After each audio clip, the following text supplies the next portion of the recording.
आज Doubtnut app download करें। Doubtnut पर अपने सभी गणित, रसायन विज्ञान, भौतिक विज्ञान और जीव विज्ञान के डाउट्स का करो सफाया। बस प्रश्न की फोटो खींचो, एक ही प्रश्न को क्रॉप करो और तुरंत वीडियो सोल्यूशन पाओ। अभी डाउनलोड करें।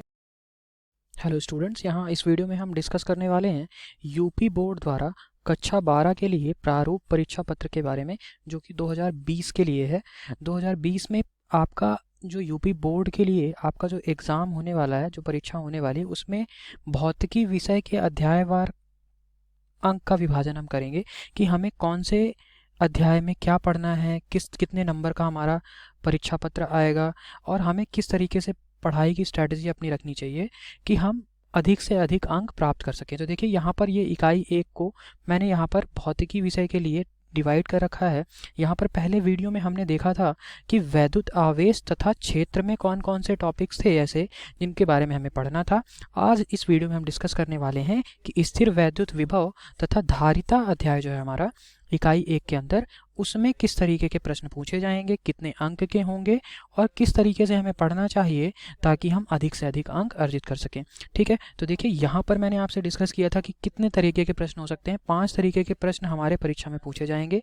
बहुविकल्पीय प्रश्न जिसमें आपको विकल्प मिलेंगे, और ये एक प्रश्न पूछा जाएगा इस यूनिट से, इस इकाई से आपको एक प्रश्न पूछा जाएगा। या तो ये अध्याय 1 से होगा या तो अध्याय 2 से होगा, जिसका नाम है स्थिर वैद्युत विभव तथा धारिता। ठीक है, और देखिए, दूसरा प्रश्न तरीका है अति लघुत्तरीय प्रश्न। इसमें से कोई आपको प्रश्न, देखिए यहाँ पर आपको हो सकता है कि 1 नंबर का क्वेश्चन बहुविकल्पी अगर आ गया तो फिर आपको अति लघुत्तरीय नहीं आएगा। हो सकता है कि आपसे अति लघुत्तरीय पूछ ले तो फिर आपको बहुविकल्पी नहीं आएगा। ये जो आपको मैं एनालिसिस बता रहा हूँ, निष्कर्ष बता रहा हूँ, ये प्रीवियस ईयर के जो पुराने सालों में पेपर आया हुआ है उसके आधार पर है। ठीक है, तो देखिए, यहाँ पर नेक्स्ट हमारा पेपर परीक्षा में प्रश्न के तरीका हो सकता है कि लघुत्तरीय प्रश्न, जो कि एक प्रश्न आएगा और ये 2 नंबर का होता है। ठीक है, विस्तृत लघुत्तरीय प्रश्न जो कि 3 नंबर का होता है। देखिए, यहाँ पर मैं मार्क्स भी लिख देता हूँ, ये 1 नंबर का बहुविकल्पीय प्रश्न होता है।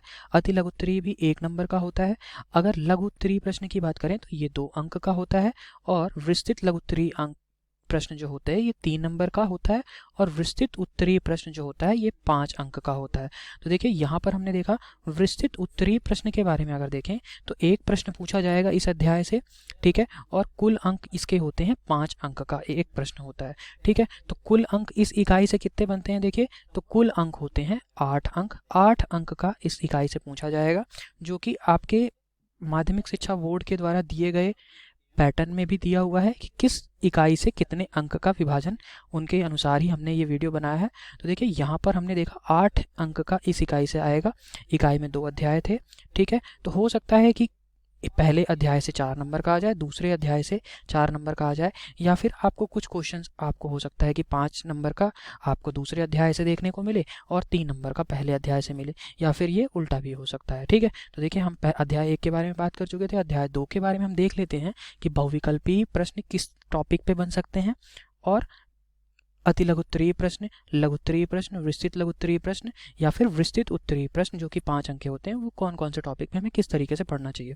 तो देखिए, यहाँ पर मैं आपसे बात करूँ अति लघुत्तरीय प्रश्न और बहुविकल्पीय प्रश्न के बारे में। तो देखिए, यहाँ पर जो बेसिक आपकी डेफिनेशन होती है, वैद्युत विभव क्या होता है, विभवांतर क्या होता है, किसी विद्युत आवेश के लिए आपको, या फिर वैद्युत ध्रुव क्या होता है, इस पे बेस्ड आपको क्वेश्चंस आ सकते हैं। या फिर आपको हो सकता है कि छोटा सा क्वेश्चन संधारित्र का दे दे, है ना, और संधारित्र की धारिता पे पूछ ले। इस तरीके के क्वेश्चन, छोटे टाइप के आपके क्वेश्चन, जिसमें आपको विकल्प भी मिलेगा, 1 नंबर का क्वेश्चन होगा, बन सकता है। ठीक है, अध्याय 1 में भी हमने देखा था, मैंने आपसे बात की थी कि अगर 1 नंबर के लिए आपको अच्छे से तैयारी करनी है तो आप प्रीवियस ईयर में जो भी पेपर में क्वेश्चंस आए हुए हैं एक बार उसको आप पढ़ सकते हैं, ताकि आपको कोई भी टॉपिक, जो छोटे छोटे टॉपिक्स हैं आपके छूटे नहीं। और ये बहुविकल्पीय प्रश्न जो 1-1 मार्क्स के होते हैं, ये भी उतने ही इंपॉर्टेंट होते हैं।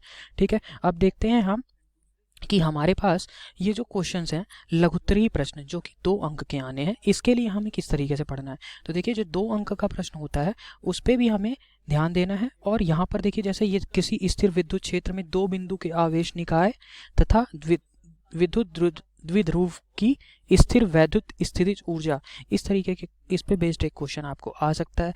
ठीक है, तो देखिए, इसी के अलावा यहाँ पर परावैद्युत प्रभा पदार्थ और वैद्युत ध्रुवण, इससे भी क्वेश्चंस आपको देखने को मिलेंगे कि जैसे आप बताइए कि विद्युत द्विध्रुव की परिभाषा लिखिए, विद्युत विभव की परिभाषा लिखिए, ठीक है। विद्युत द्विध्रुव आघूर्ण से आप क्या समझते हैं, इस तरीके के प्रश्न आपको पेपर्स में आ सकते हैं और प्रीवियस ईयर में भी आए हुए हैं।